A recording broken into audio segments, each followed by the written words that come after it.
Welcome back to the Unanimous Decision Podcast. I am your host, DPalm. Follow me on Blue Sky at DPalm66. Follow me on Instagram, Facebook, everywhere else, the same handle. You found us. Make sure you don't lose us. Subscribe on iTunes. Subscribe on Spotify. Subscribe on YouTube. Subscribe everywhere you get your podcast for free $99. This podcast and everything you hear from me is brought to you by Daniel Paul Mortgages.com. If you can pay your rent, you can pay a mortgage. It's my job to help you qualify. Check out my other podcast, Life, Love, and Real Estate, talking about building the real estate team that you need. This week, we're going to be handling some viewer questions. Very excited to be answering those. We got a recording on Thursday, I believe. But it's me and Lucrezia talking about how all those things are intertwined. And today, we're not talking about building things. We're talking about the construction of things. We're talking about tearing things down. We're talking with the homie Nata. What's up, man? What's going on, Palm? How you been, man? Man, I'm doing well. I'm not gonna lie to you. Sports wise, like I have no dog in any of these hunts, but it's just a lot of good sports. Yes. And then like real life's okay right now. And what's really funny is I guess it was last night. Yeah. We're on the couch and I turned on Game 7, Toronto versus Florida. Yeah. First period happened 0-0, but if you watch the first period, like the first half, like you're like, uh-oh, the Panthers are sitting this puck in. And Susan's like, so why do you care about this? I go, because it's funny. She goes, why is it funny? And I was trying to explain to her the generational loserdom. Yes. That is Toronto hockey. It is. And as I'm trying to explain to her, like, we're picking up after dinner, and I'm explaining to her, I was like, we're doing dishes. And as we're talking, they give up 3 goals. Yes. And I was like, never mind. The universe is clearly going to create an object lesson right here, right now, for why the Maple Leafs are so joke. Dude, like the best part about this is, you didn't happen to see like the social media picture that was going around about Drake with like apparently having a Leafs jersey on, right? And when his bet was reported on Blue Sky, it may or may not have gotten sent to my group chat. It may or may not. Yeah. Okay. That's all I need to know. That's all I need. You knew. The man's addicted to losing. Exactly. Like that was the funniest part. And he's like tweeting out his like Bieber vibes and everything. And I'm just the funniest part was me explaining this to Susan and then saying, as I'm explaining, and the thing is, these Toronto fans know who they are. So if it gets real shaky, they will boo this team. Yeah. And lo and behold. Yep. She's like, what's that they're getting off the ice? I go, that's one of their jerseys. They've rescinded their fanhood. They did the wide shot of, I guess, when it's the Raptors, they call it the Jurassic Park or whatever the outdoor outdoor situation is. Like the outdoor pavilion. Yeah, it's a very nice area. I think it was either at 4-1 or 5-1.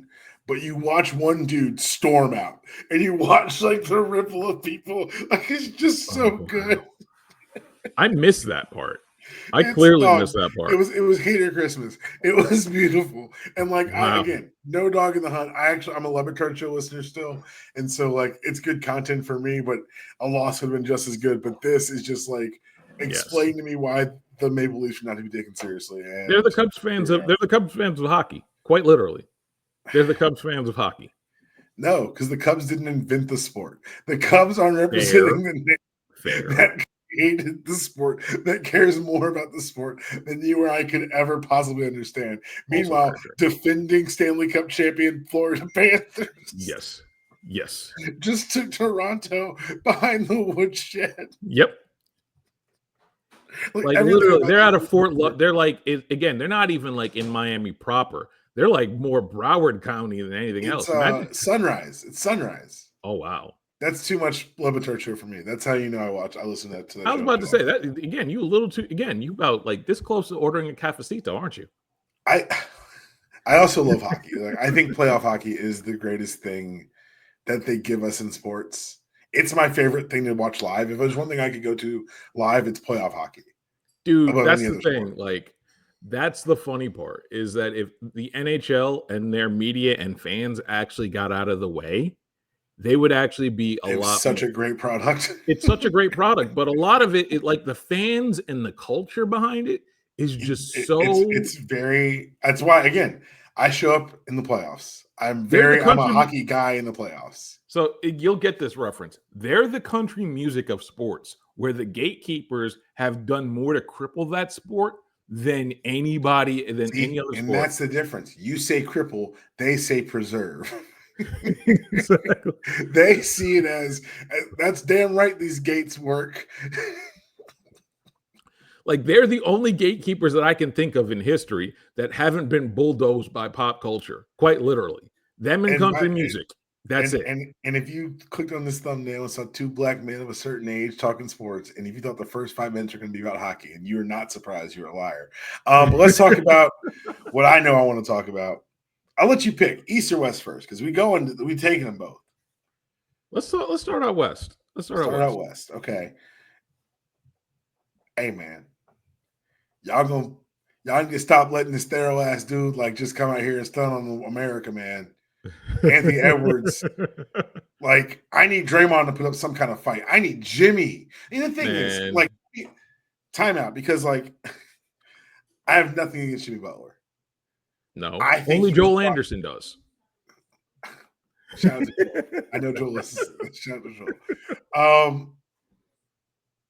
I have nothing against Jimmy Butler. He was brought in to do a job. With Steph going down, that job changed, and he wasn't brought in to do that job. So I get it. I understand it intellectually. Draymond is... He's Dante from Clerks. He's a punk. Oh no, I meant more Jimmy. But yeah, Draymond is absolutely a punk. It's got it out of hand. When he said, I will not be painted as an angry black man, I was like, nigga, then put down the brush. What are we doing? Like, I partially get it if he's like... No. That's how he gets you, the partially. I will partially, and by partially, I mean that specific game in Minnesota where apparently there were fans thrown out. I will give him that small bit of grace. And it's the time that he didn't mean that day. Well, fair. That's fair. If he just said tonight you will not, that'd have been one thing. He didn't mean that day. He meant dude who sucker punches his own teammate. Dude who choked out that man in that building. Yeah, that's true. Like one of the people that he played that night, that he was playing that night. Yeah, very true. Very true. Why you gonna play in my face? And the thing is, we're in an era right now where playing in people's face is in vogue and it's working on people. But y'all ain't just gonna play in my face. But here's the thing: you can't call people out on that because that's how you get removed. I'm not, and as someone who doesn't have, need, or want access, I can. Yeah, you can. You can. That shit is ridiculous. It is. That he did that with a straight face and made all these white people who get so nervous around the words race that they had stumble over themselves just even talk about maybe discussing it. Allow me, a black man, to tell you this. He got you. Yeah, he did. He got you. Good, too. Got you really good. He really good. Look, we know y'all very well. Like, that was the thing. He got everybody really all wound up, and nobody's talking about Jimmy Butler not shooting the basketball. Of course not. Of course not. Is it what I think? It's like, hey man, y'all brought me here to do a job, not this job. I need paradoxically, I need a raise to do this job. To be fair, no, it's like I'm going to bring it back. Jimmy Butler is Dante from Clerks in this situation. I'm not supposed to be here. This is my day off. This was my job off. I'm supposed to ride this part of his career into the sunset. I don't necessarily blame him because that was not in his job description when they traded for him. Couldn't agree more. So that said, yeah, I know. I love that other team. I love the way Ant has decided he's everyone's big brother. I love that Rudy Gobert finally has a role model to look up to, whatever it takes. Look, dude, he be gassing up Rudy like, yes, this is the greatest center who ever played basketball. And it doesn't matter if it's true. Rudy needs to hear it. He needs someone to believe it. He does. Like, it's really interesting because, dare I say, like, Rudy, you know who the happiest person to see Karl Anthony Towns was, besides probably Anthony Edwards? Rudy Gobert. Because that's another 7-footer that he doesn't necessarily have to take care of defensively. Like, dude, just move your feet. And it's so interesting. Oh, we will talk about Cat shortly. Don't you worry. It's just but it's fascinating to see, like, all the jokes we had, they kind of went away. like about Rudy. They all kind of went away the minute, like, they actually had somebody that can defend at the 4. I think it's two things. It's that it is also Ant got the bump of being on an Olympic team. And this always happens. We see when guys make their first Olympic team and they get to see how the top tier players really do things. Go look at the Redeem team in 08. Go look at the LeBron and Wade and Bosh seasons that they put up that next season because they've got to watch Kobe. He got to watch his heroes. He got to watch the guys he looked up to and how they literally carry themselves through this day to day and altered his approach. He took the most threes of anyone in the NBA this year, but guess what? He never lost his ability to go at your neck at the cup. And so what I think more than anything else here is, as we move into the next round, is on this side of the bracket, Minnesota's a team that is enhanced by intangibles.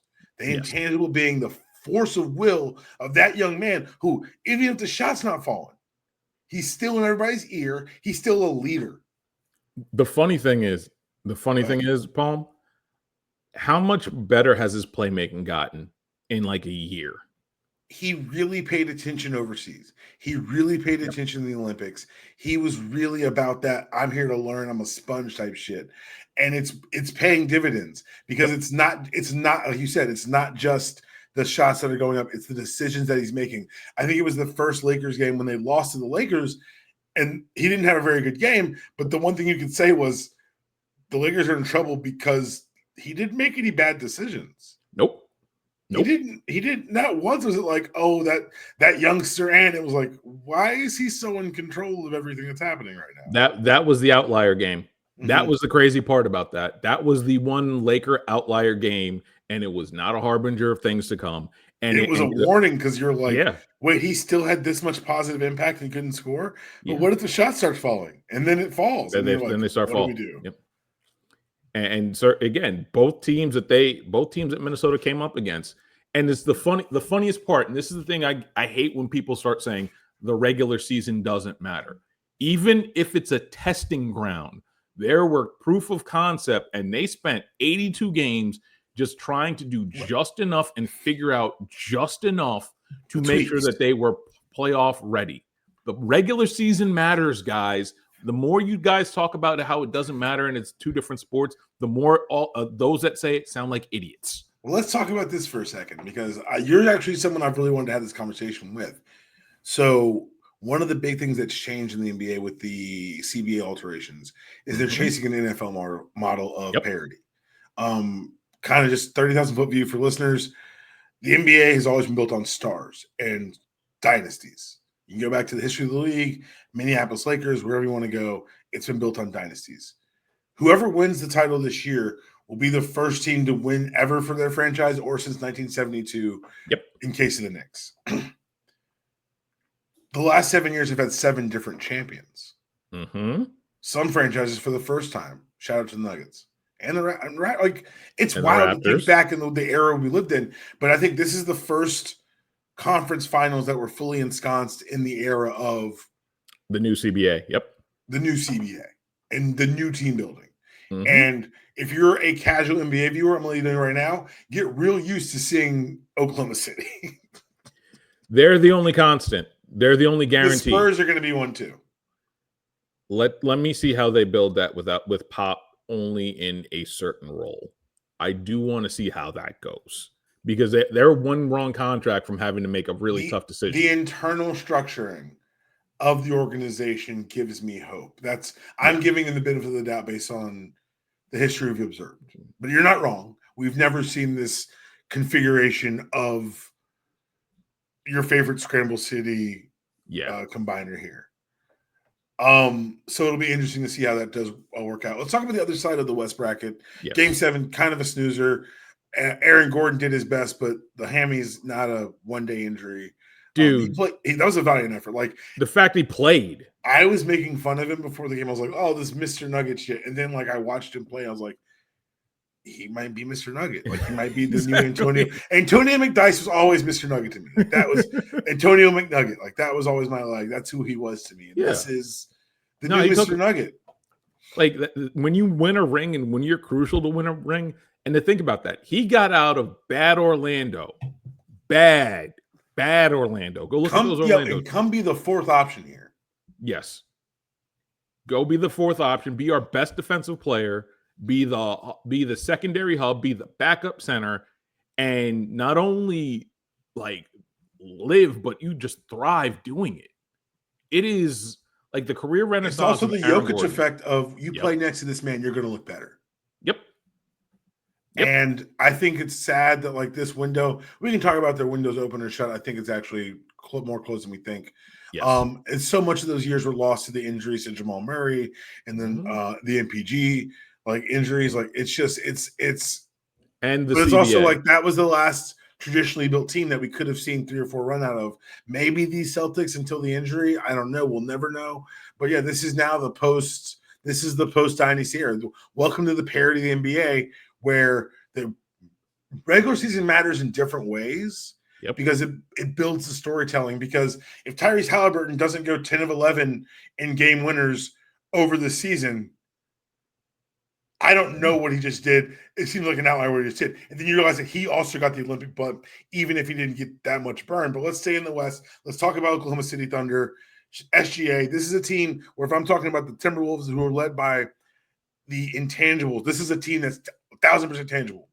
Like defensive rating, communication, Shea's ability to score and be something of a foul merchant. Yes. It's just something that's it's worked, and they've got a system that works. They've got first round picks out the ear for the next couple of years. Like this is the new normal, guys. They're the constant. They're going to be, because of the assets, because of what they do, they're going to continue to be the one constant in the West, because they're going to be able to do whatever they want. And if they fail, they just may trade for Giannis. Like, think about that. I really want to go to Houston. The reason I keep pushing the Spurs to be a co-partner in their ascension is because Chet and Wemby hate each other. Yes, they do. And we need rivalries. Like when these teams don't like each other, these games are better. Like, but this weekend showed we can't handle rivalries. We can't handle rivalries. We'll get there. That's a whole other proxy war we're not even ready to discuss. Let's talk about the Western Conference Finals that we do have. Thunder, T-Wolves. You and I are fans of both teams. I am an Anthony Edwards homer. I am unabashed in these things. I don't know how they do it, but I'm cheering for the Timberwolves. Wolves in 6. Come on now, talk me into it. Well, here's the question. Like, you saw what happened with Denver. Denver with their decent schemes, and they're just, we're going to make everybody in Oklahoma City hit a mid-range or try to shoot a contested layup. And they took all of that with Jokic, who is not a defensive center, to 7 games. True. What do you think they're going to do with Rudy Gobert? I think they're going to run all those bodies in Anthony Edwards in so many different ways. It's going to be very interesting to see how he can get off it all. I do see that, but I also wonder, does that mean we get a couple of Jalen McDaniels games? If you get a Nickeil Alexander Walker game, if Mike Conley can turn back the clock for like one of these games? Don't say the other name. Don't say it, because it's not possible. I'm not saying Rudy. No. The other name. Which one? Which one? Julius. See, I think Julius did what he needed to do. That's the Nick in you. That's that Nick in you. Julius that Nick in you. I think you got what you were going to get because it was Draymond, and Draymond is washed. But I think you got your one big round out of Julius quite literally before that. But I do think that it's going to be very interesting to see what happens with Chris Finch, who can coach. Very well. Again, you saw what David Adelman did. Chris Finch is like, you mean these guys really, if they don't hit threes, can't really do much else? Bet. Let's see what happens. It's a big if. Oh, by the way, there may be a Nas Reed game sprinkled in there too. Nas Reed, every time. I love watching him play basketball. Let's go to the East. Let's start with Indiana. We'll end with the most annoying yet. They're like cicadas. Once every 25 years. Oh, jeez. Indiana smoked Cleveland. Eaten up by the injury bug. Second year in a row. What, 30,000-foot view, man. Like, what is the You run it back. symptom? I get you kind of have to based on the contracts and You run it the back. ages, but like something's got to change, right? Well, they changed the coach. And remember, they had no problem blaming JB Bickerstaff. And what did JB Bickerstaff do? He went to Detroit and got them to the playoffs. And won a bunch. But that entire franchise had no problem throwing JB Bickerstaff out into the bus. So, well, who pays for this one? I don't know. There's got to be someone's got to pay. Like, this is ridiculous. You can't for your team. Are we going to hear about the medical staff from Cleveland in 2 years? Like, is that going to be a thing that happens? 6 months. I give it 6 months. I give it 6 months. Now you get a book out of this. Two fucked up playoff runs. You get a book out of that. That's not a long form for the Atlantic. That's a book. Like quite literally.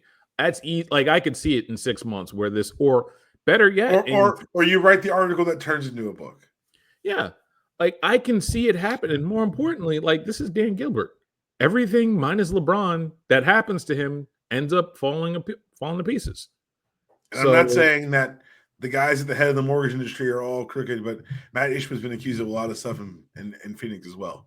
Anyway, yeah, yeah, dude. I am a Halliburton believer. I'm in.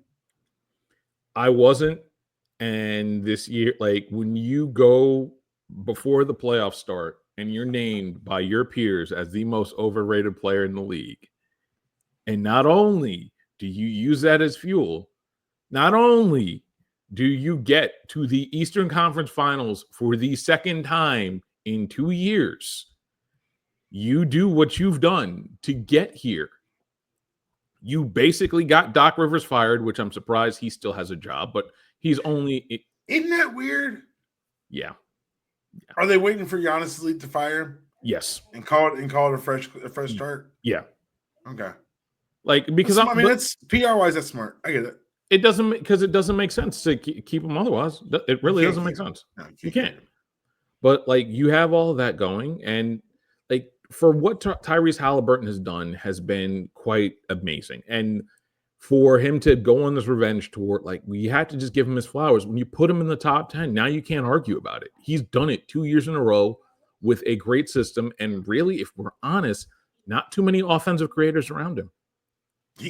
That's the thing I really like about him is that one, he's got the size to be able to go get his bucket when he needs to, but his primary on the court joy is making other people better. Yeah.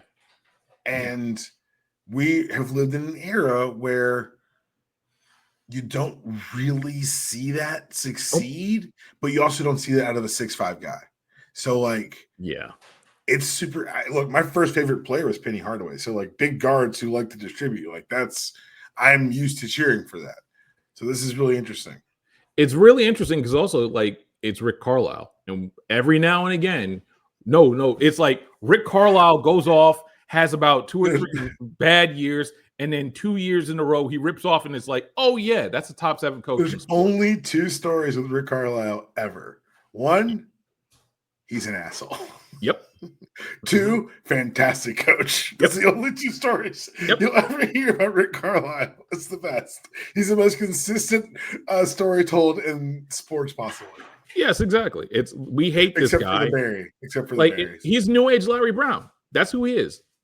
He wears out his welcome wherever he goes, but you'll get 3 or 4 years before, as long as you don't give him GM power, you'll enjoy the run until you don't. They gonna let Halliburton's daddy back in the building. For this series, they should. For this series, they absolutely should. He will fist fight. It'll be the shortest fist fight of all time, combined height. Him and Spike Lee. I still can't believe that man actually went in there and pointed again, doing finger pointing to Giannis on the looking straight up. Yes. Yes. Not at a slight angle, directly up, 90 degrees. It was like that scene from Bad Boys with Martin Lawrence and John Sally. It was the same thing. Oh, my God. Quite literally. Oh, my God. Like that, again, just I could never have that much audacity. Now, granted, I'm not the father to an NBA player, so maybe that's something you develop, and that's an audacity you develop at some point. I would like to develop that audacity. I don't know, but still, like, I'd that's like not to think something I I would own. carry myself with a bit more decorum if my son were to succeed in such avenues. Sir. Sir, You'd I didn't like say to. on the way up. I said once we Okay. gotten there. Okay. I know what I said. I was very direct and exact with my words, as a matter of Okay. fact. I just had to make sure. Yeah. You had to be shady. I see you. Let's talk about them then. Yeah, we do. Goddamn New York Knicks. They're not, but the funny part is they're not the most interesting part of this story. No, the interesting part of the story is the fact that all the careful roster building that they've done in Boston all came crashing down with one torn Achilles. Well, them and that and the CBA. No, they're like It's talk over. about. It's like, over. It's done. We're done. Derek White is probably gone. Drew Holiday is probably gone. Al's got to retire. No, Al ain't retiring. They're gonna let him Al go 38, there. man. And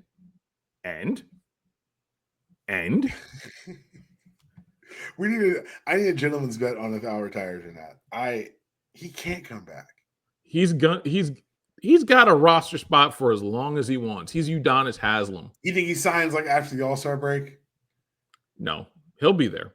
He just won't play. Time. He just won't play for a while. Like, they're gonna have to really just act, because Kristaps is gone. Well, we think Kristaps is gone. If he can ever get healthy again. Yeah, that's true. Like, there's a lot of this to where that's a lot of the, like, we know, like, Jaylen Brown's not going to be there till probably Christmas. We know that. Really? Jason Tatum. Is that bad? Torn meniscus? Probably. Especially in me. That's that lineman. I know that's the lineman in you, but again, at the same point, like, we saw like Jaylen Brown unable to basically get to the cup for a decent portion of the season. Yeah, like it's been a problem. It's been a problem. I hear you. So we're talking about a guy that can't get to the paint. We're also talking about Jason Tatum that is done for all of next season. Like, write that out of the calendar already. Don't even entertain. No. Don't want him Aaron Rodgers. Y'all remember Aaron Rodgers? Do you remember? I knew you were going to bring this up. Do you remember when that motherfucker was like, maybe I'll come back? And everyone had to pretend like he was like, well, maybe he doesn't. And I'm over here like, y'all will report anything, huh? That's the ayahuasca. Y'all can't just be like Aaron Rodgers out here telling lies. What did we talk about access before? You can say that because you don't need the access. You just don't have to report it. You ain't got to report it. You ain't got to cover it just because he says it. Yes, you do. You have editors, unfortunately, that you know how this works. People can't help themselves. Then give him the headline he wants and then flame him in the article itself. Because this like cloying, like, I wonder what Aaron Rodgers is going to do. Motherfucking Steelers fans are begging to the gods they pray to that this does not happen to them. They don't want this. They're the Steelers. They don't want this. They don't want this. They're hoping that they come to their senses and bring in a nice, sensible Kirk Cousins. That even sounds worse, though. At least it won't be annoying. No, it will be. You just got rid of George Pickens to bring in Aaron Rodgers? Excuse me? There's only so many head cases that Mike Tomlin can deal with on his way out of the door, which is very clear that they want him gone because that's the only way. Who is that? I don't know. If the Roonies wanted him gone, then he'd be gone. And that's really true. Who matters. That's not true. Every other white person in Western Pennsylvania. That's true. Unfortunate, despite what they may feel and believe. That's true. That brother, and Terry Bradshaw. Look, this is also one. It's that brother. Two, it's that family. And three, this ain't a team that fires coaches. No, it's not. He will leave when he decides it is time to go, which may be a year. Look, that is a different conversation. If he says, I'm tired of this, goes, does TV for a year or two, falls in love with it, and never comes back, good luck and God bless. Yeah, by the way, we do know that Mike Tomlin could end up being the next Madden, right? Like, we all understand that. Tomlin 27. Like, we could have a case where he's the lead. Well, it can't be Fox because they're paying Fox is paying all that money to Brady. But if it's NBC or if it's CBS, like, the Brady that man could 45-minute podcast. I'm just saying. It's like a 45-minute conversation because you're you and I'm me. Let's not have it here today. Let's talk about the New York Knickerbockers vanquishing the hated Boston Celtics in 6. I did not know how much I hated Boston as a concept until this series started because, and I want to make this very clear, the worst people you know are Knicks fans. Yeah. And you didn't know it until this. Until Jalen Brunson, Mighty Mouse, the little engine that could, made them believe in themselves. The last thing New York needed was a short king leading into victory. And yeah. I'm not going to say anything mean about Karl Anthony Towns right now. That man has been fine. Because he's been fine. Yes. He's been fine. I had a joke lined up. I had it down sights. I may tell it to you when this podcast stops recording. I do need to hear this on. But I do need to hear this. I will say this: he's been fine. I like how you're just like it's like I'm going to say fine in the most insulting way. He's possible. Been there. No, this is you've called that man Christmas socks. That's effectively what you've called him. Christmas socks. Who doesn't like a nice pair of socks? 5-year-old. Again, hold on. I'm an adult. Palm. I need socks. Palm, here's the thing. Like, we don't mind Christmas socks. But when you are 13, like anywhere from the age of 13 to 34, you got to remember, Christmas socks are the worst thing. The kids receiving these Christmas socks are orphans who haven't seen Christmas in 25 years. Fair. They love these socks. You done called the Knick fans little orphan Annie. You're the one who you started the analogy. I only reached its logical endpoint, sir. You didn't have to, though. You created Christmas socks and made me make them orphans. I didn't choose that. I made you now? You forced me to do that. I forced you. Good Lord. Hand was tied. You could have let the pitch go down the middle for a strike. And you could have been the bigger man. But that's not how you become one of the greats. Fair. Taking fastballs. I wish I would. Fair. I'm taking a slow trot too. Damn it. There was a Mets joke in there I could have made, but I chose not to. See, it would have been lost to me because I don't watch baseball. Let's talk about the series, Eastern Conference Finals. Mm-hmm. I've got Pacers in 6. Same. Okay, because like part of it is the hater in me and recognizing the only thing funnier than Knicks fans being sad is Knicks fans with expectations being sad. So like I'm openly cheering for this. Sorry, New York fans. But also I think if it comes down to who's more of a guy when it counts, Tyrese Halliburton, brother. Like the 6'5" thing versus like it's when you put them side by side that I'm like, I don't know how you expect me to choose Jalen Brunson. I don't know. There's that, but also like we understand that the Pacers have been better down the stretch. We also understand that the better coach is on the Pacers side, right? We also the deeper bench. Motherfuckers last year. Yeah. Like also the deeper bench is on Indiana side. Like this should be Pacers in 6, maybe Pacers in 5, dare I say. I'm not willing to go that far. It's definitely on the table. I think the Pacers are just a better team. Like they're going to not be the public team, obviously, because we all saw the bing bong renaissance that was 7th Avenue after Game 6. Yeah. But like this is only a greater height from which they can fall. Like for me, like, yes, I found myself cheering for the Knicks last series because I do hate the Celtics that much.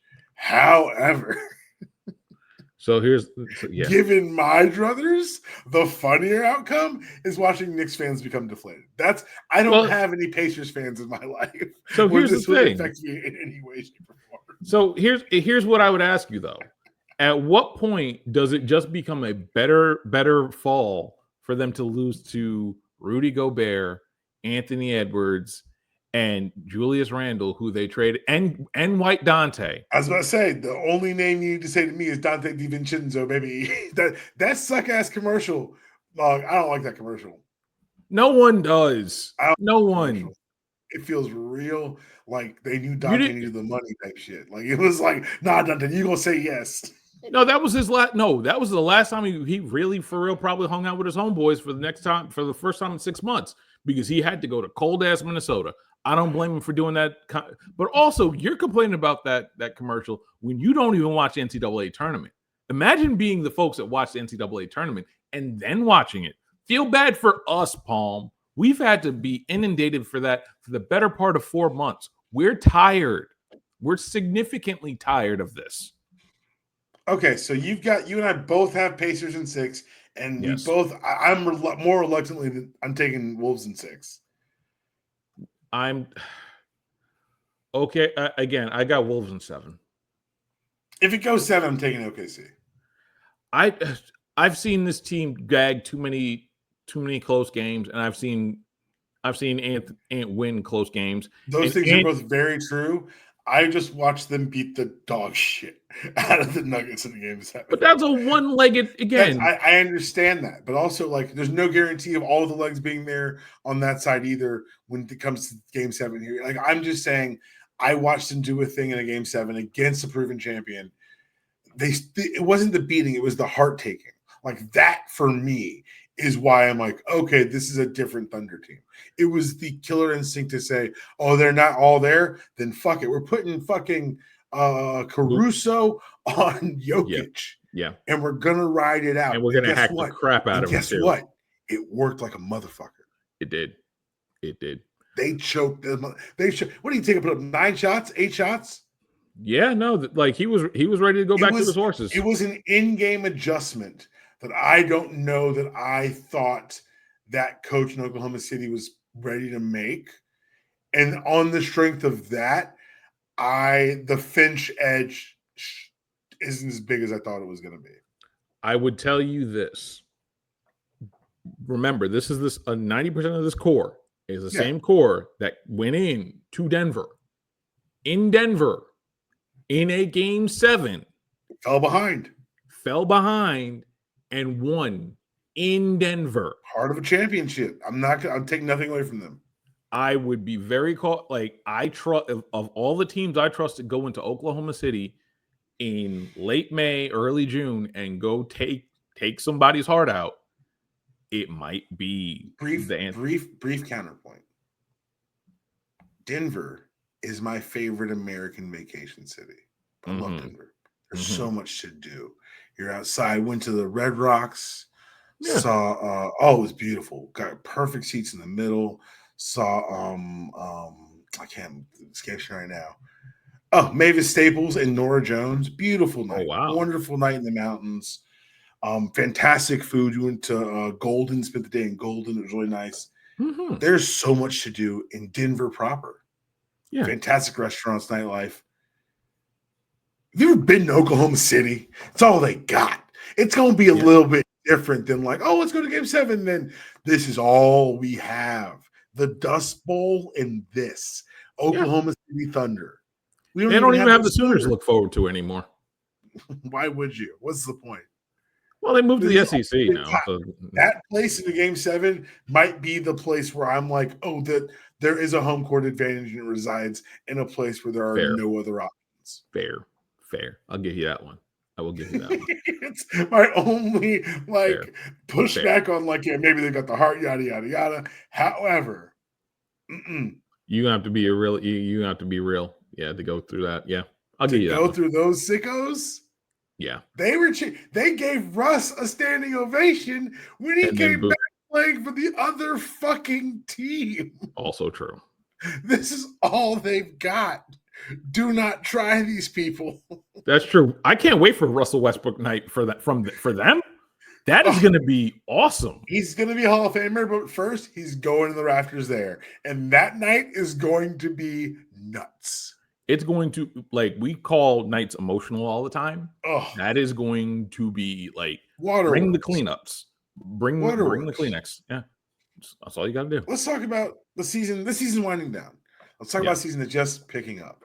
WNBA is kicked back off. I want to speak to the growth of the league before we talk about anything. Actually, no. Before we WNBA, you're my college basketball guy. Dallas, it's all rigged. Yada yada yada.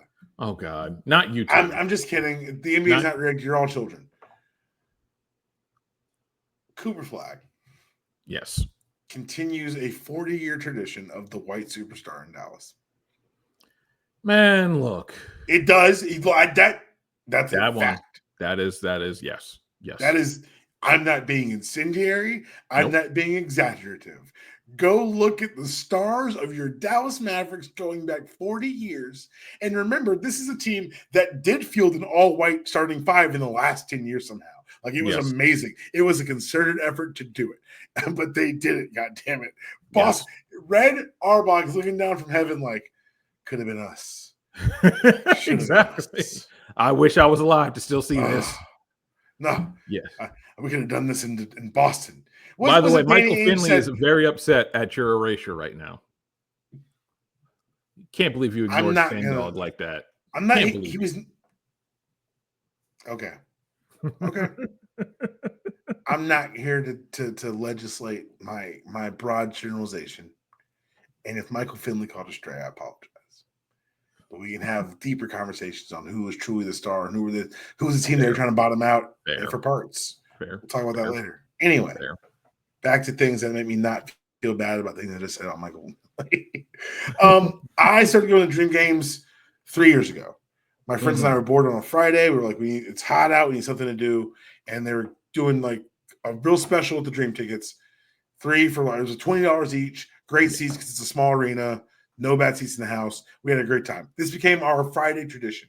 We get off work, we go meet up, grab a bite, go to a Dream game. The next year, my wife and I got season tickets. A little more expensive, but it was a good price break given I think got the half-season package. It was the year Susan was pregnant with Matthew, so if you came to Dream Games, you watched me and my wife, who was constantly like showing. It was a great like time capsule of that summer for us. Exactly. We looked at tickets this year. The cheap ones are $60. And I'm like, oh, we've tripled in price in 3 years, which on the one hand, shout out to the league. I know how this world works. Congratulations. I'm excited for your growth. On the other hand, hey, man. Yeah. We supposed to be cool. Man, look, see, the funny thing is, like, you're not alone in this. Like, the growth of the league is very impressive.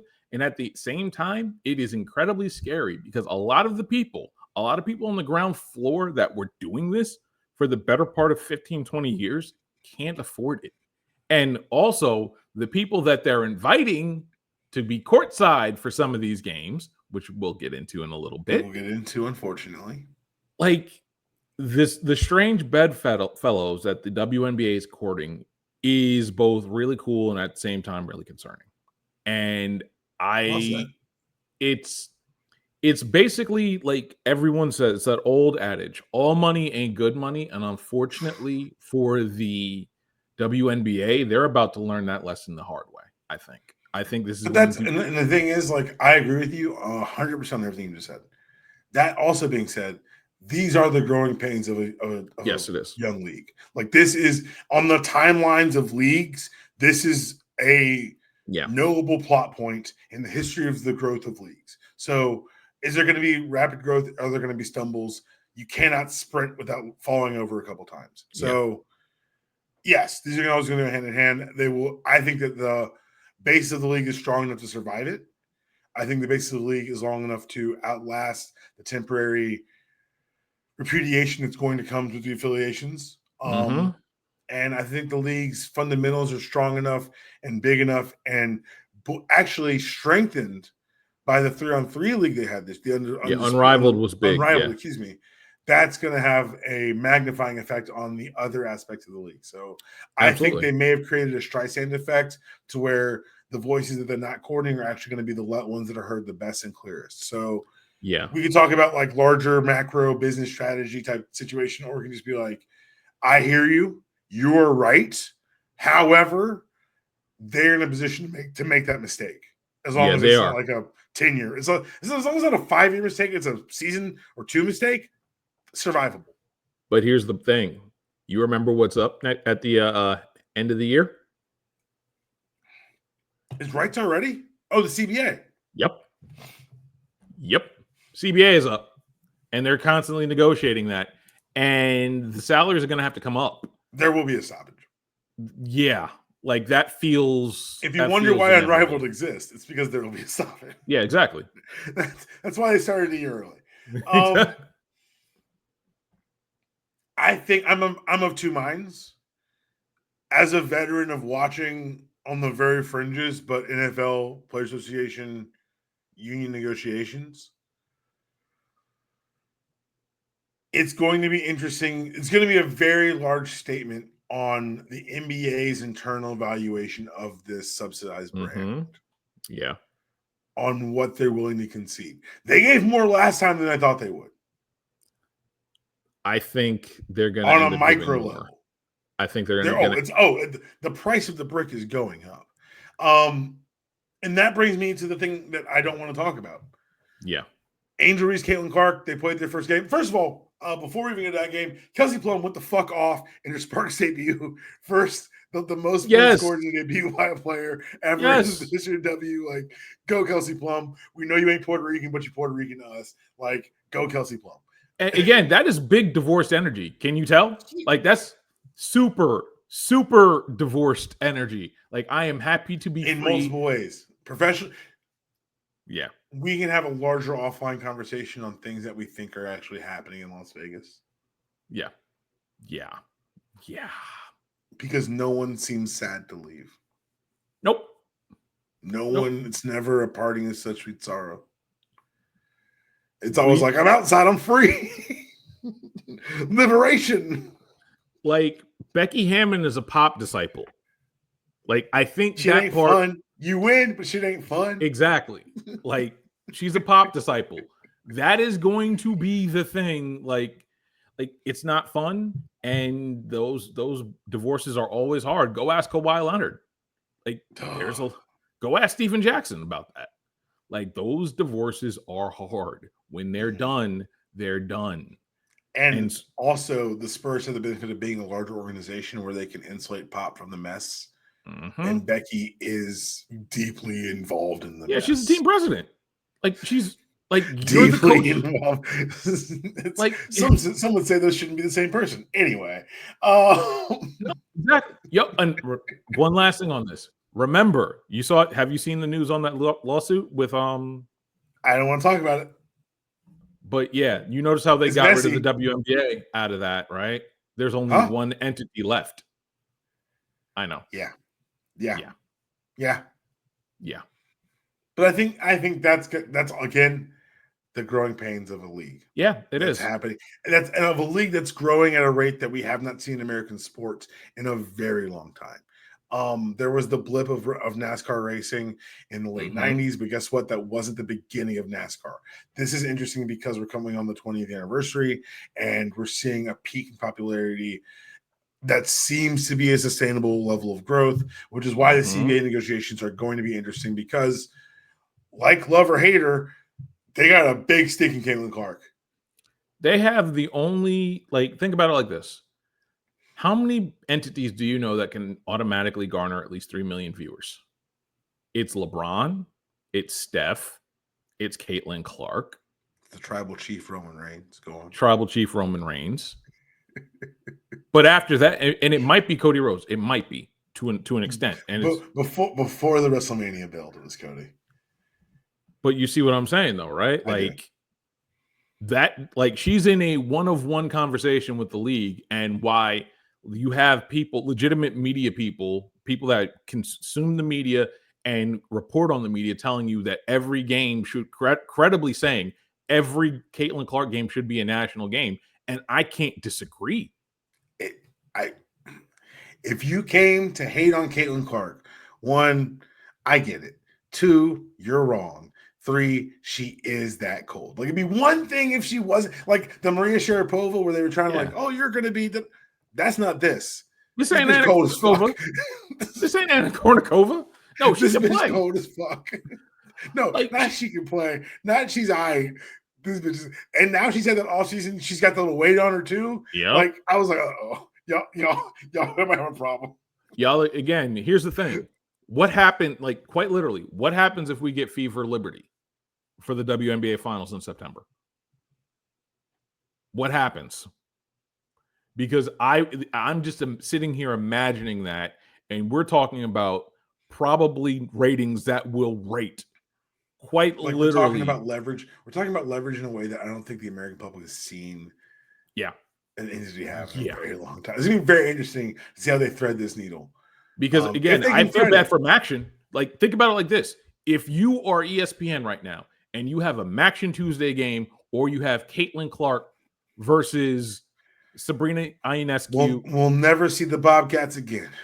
Exactly. Like, that's what I'm saying. Like, that's what we're talking about. And do you know how hard it is to get Maction bumped off of ESPN?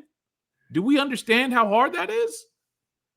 Like, you're gonna have some those ACC Thursday games. This is one of those things where anyone who wants to be salty, let me explain to you. This is one of those, like, a rising tide floats all boats. This is that. This is the perfect storm for a league, because if he comes to the league this year, it doesn't have you can't measure the effect as well, because we're now a year. She's gonna have a year and change of data going into that CBA on literally what she's done to every number that you're tracking. Yep, she's gonna get popcorn sales through the fucking roof. Like, every number is gonna go up. Very rare to have. And remember, you know who also gets games next year for the WNBA? That would be NBC. The same ones that got Jordan and all of them. Jordan will do a 5-minute hit from the golf course once a month. He will not put out the cigar. No. He will scream his take and do a Zoom, and he will be paid $7 million a month for it. Here's the thing. Like, the Jordan thing is so obvious. It's going to be him and Ahmad. It's going to be 10 minutes. It's going to be weekly. And it's going to be the most. If Michael Jordan gives us 10 minutes weekly, I will be flabbergasted. My gas will be flabbergasted. I will not. Because I think I'm betting the heavy under on the number you just said. We'll see. I'm betting that it will happen the first month of the season, and we will not hear from him until the All-Star break. It is going to be the most. They're using him to put the name on the marquee, the same way Ava DuVernay's name was used to sell the DC universe. They told you to get New Gods. Wow. This is a New God situation. Oh, wow. Pay for the use the name. Again, this fact that me and like 5 other listeners know exactly what you mean on that, because everybody's forgotten about the New Gods. No, I'm not. I can't say I'm wrong. I can't. Let's talk about the kerfuffle. It's not a ruckus. It's not even a Donnybrook. It's a flagrant. It's a proper flagrant foul, and move on. Proper flagrant. Angel Reese grabbed rebound. Caitlin Clark didn't like how she did it. She pushed her. She stared her down in a way that said, "Do you want to fight?" Angel Reese said, I do want to fight. These two women don't like each other. That's cool. That's sports. Yeah. Stop. Yeah. That's it. Yeah. If you're using this to build a proxy war or to be racist because everyone forgets Indiana is still Indiana. Mm-hmm. Everyone was shocked at the racism in India. I'm like, motherfucker, where do you think the Klan started? Please don't ask AI. Go read a fucking book. Oh, jeez. Like, that's the thing. Like, this is how you can tell who's not sponsored and never will be.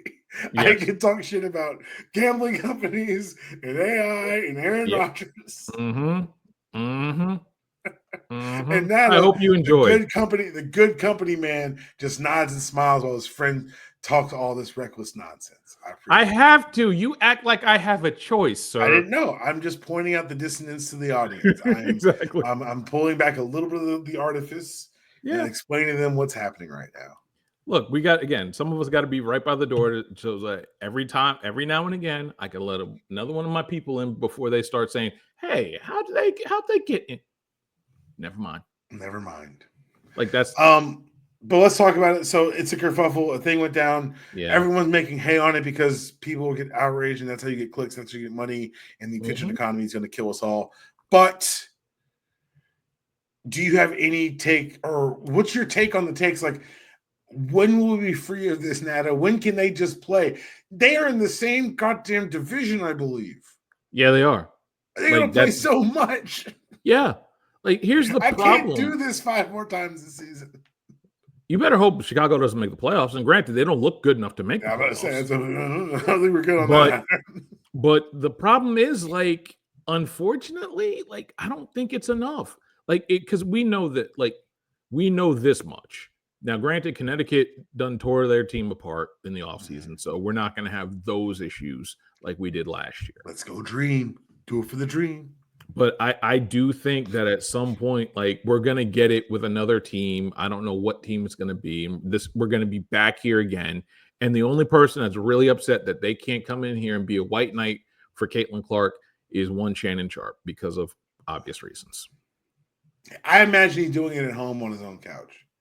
Fair. Yeah, he's looking. He's looking like just. It's like Stephen A. and Django. That's how he's like. So You're I'm welcome. finding the lines now, so you can make the occasional snipe at a man who's on television. Oh yeah, he's out of television. Keyword out, out, out. That man ain't never coming back. I'm fine. Never? No, he ain't coming back. I don't think he's coming back. This is a shameless enterprise we found ourselves invested in, my friend. No, I do think he was already like flying close enough to the sun. I think with a lot of people, it's kind of what it's got, and it's funny because this is a completely different side topic that I know we didn't want to talk about, but it's kind of the same way I see McAfee when you see that Rich Eisen show is coming to ESPN. Oh, I didn't know that. Yeah, on so far just on Disney Plus. Just on Disney Plus. What's been interesting, we'll close this podcast out with the most exciting thing you could possibly do, sports business conversation. Yes. What's been interesting, and I was trying to explain this to someone who wasn't alive or like paying attention when it happened, but this is a very much smaller scale .com boom where all these gambling money came in, all this money had to find a way to spend it. They backed all these podcasts, backed all these creative projects. And now you're seeing them realize that there was a ceiling on all of it. Yep. There isn't an ever-growing audience. There is a limit of people who are going to consume media this way, which is something I think legacy media is being reminded of, and it's allowing them to kind of strengthen their backs against some of the ties that have been changing around them. Some would say the strength and longevity of a brand matters, but other people would say get to look while you can. So I don't know. But it's been interesting. So you see things like Meadowlark as a test case. The branding for DraftKings is no longer DraftKings or Daniel Lebertard Scott's DraftKings. Yep. This is brought to you by DraftKings, which is maybe a cost-cutting measure, but clearly they're moving away from anyone who's not producing daily content. So like the God Bless Football, I think they're getting their own deal outside of it. You're going to see more and more of those Splinter podcasts not being couched in the Meadowlark deal anymore. Yep. And so you've seen that with Golic and Golic. You saw this with the guys over at what's Tyler and his podcast? Which one? So, no, I know Cinephobe was one of those. No. Tyler, Dragonfly Jones. Oh, yeah, Jenkins and Jones. Yeah, Jenkins and Jones. Yeah, like that's the volume sports. They've gone solo. Like it's very interesting to see what's been kept and what's been cut. I guess kind of just as an observer, someone who's been involved in the industry for a while. Is this kind of the natural life cycle of these independent operations, or is this because again, you and I are old enough to where we've seen this happen not just in this multiple times multiple times. You could do just like you can just listen to the that podcast they did last year for independent for the blog era. It's the same type of things. Like people will back these independent things for a while, and then here we are. I think there's just a ceiling. I think it does help that there's legacy media. I'm very fortunate to be in a position where I work for legacy media and also if you have a TV arm, it does help. It matters. Like people are always like, no matter how much we talk about cutting the cord, this, that, and the third, there's always going to be TVs in a house. And until TVs are not in a house anymore, like you're gonna have a way to reach people. Now, granted, like these streaming deals are going to be different, but I do think we're heading to a point where YouTube TV is going to we know YouTube TV is going to be around. We know some form of Time Warner, whether it's Spectrum, whether it's Cox, is always going to be around. Like we're headed to like 3 corporations, like we always are. But I do think that it matters that like legacy media is going to matter, and if you really love your independent stuff, you have to support them every day. You have to find ways you have to bring them that exposure, because these raw numbers are the only thing they can bring back to sponsors. Because I know, again, I have friends of mine that do local radio, were local radio for 25 years, turned into a successful podcast by advertising locally. Like, there are ways to do this, but I think we're headed to if you're independent, it helps to be localized. You can't do independent national. Be independent local, and a lot more money is going to come your way, and that money is going to lead to sustainability. I'm going to remind you that we've been friends for probably over a decade now. Mm-hmm. And what did I tell you when the streaming wars started? I said there'd be 3 winners. I said there'd be Amazon, I said it'd be Disney, and I said it'd be Apple. And now you can get HBO Max paired with your Disney Plus subscription. Yeah. They already bought out Hulu. I'm still wondering about Amazon. And I'm still wondering about the appetite Apple has for this. I still wonder about that one. It's not, again, I keep reminding you, it's not about the content, it's about the data. It is. It's about the data. They don't give a shit. They will lose money on the content to capture your behavioral data. It's a loss leader for them. They're not in this. And Disney, they've already got your data. So really, they're just because they've been collecting park data for 60 goddamn years. Like this, and then Amazon does it because they have the infrastructure. These are not. If you're listening to this for the first time and you listen to the Mitchell podcast, congratulations. Here's the big secret about streaming. It's not about content. It never was. It's about data and who can do things with it. And it's also about customer service, because once you're delivering content to a consumer, you're inviting problems. And you're going to be dealing with people who are trying to create and invent solutions to these problems, dealing against corporations who've already done this. For years, Disney has dealt with hands-on problems through the parks. Amazon has dealt with hands-on problems through delivery of everything that you do on the goddamn internet. Plus Whole Foods. Exactly. And then they absorb institutional knowledge from people that they buy out. Apple has been handing you devices for 25 years. Google is also there collecting data, but Google doesn't want your data. Google's already in the background collecting it all from everyone, no matter what. Fair. But I also that's the argument, honestly, for Amazon getting out, but they want to do everything. So that's why they stay in. Netflix is in because they built the infrastructure to handle the complaints. And guess what? They're living on Easy Street because now they're going to be a content farm and a place to park other people's content. Shout out to Raw on Netflix, which is happening right now. Nata, tell everyone where they can find all the college basketball goodness and other things that you bring to the internets. So there's a beautiful thing I do called the Eye on College Basketball Podcast. That's my main thing. We also have the John Rothstein Show that is on the CBS College Basketball YouTube channel that I also produce. We are also doing NBA draft content that we do once a week as well. And on top of that, I do a few projects here or there. Some of them you hear every now and again. Some of them you hear weekly. I just can't talk about it because, again, that would be that'd be conflict of interest reasons. So there are things I do that I can't talk about. But again, Palm knows, or at least Palm has an idea, and therefore, I'm shameless and I'm humble bragging here, but here I am. I don't know anything, lawyers who hear this. I don't know a day. I don't have an inkling of an idea about nothing. I don't know why he would joke like that. Ha ha. This is a comedy podcast. Now, thank you for entertainment purposes only. No gambling advice because I cannot be bought, but I am taking payments. There is thank you guys for listening. This has been the Unanimous Decision Podcast. Find us anywhere you get your podcast for free 99. iTunes, Spotify, YouTube. We're here twice a week talking about things that are sports. If you like this, you'll love Life, Love, and Real Estate. So I get to talk with one of my realtor partners, LaCressa Amaro. Comes out every 2 weeks. It's got a whole great component where we're helping people navigate all three of those: life, love, and real estate. And lastly, we'll be back on Friday with more Felder, and hopefully no more Belichick news. Like every time I'm about to record with him, like something else happens, and I feel like I am sorry. I don't want to talk about this. Everything I know about his personal life has been against my fucking will, but I still know it. And I got to ask him because he's plugged in. And Felder's about to be very popular until, did you listen to last week and did you hear his theory? I did, and I agree with him. Okay.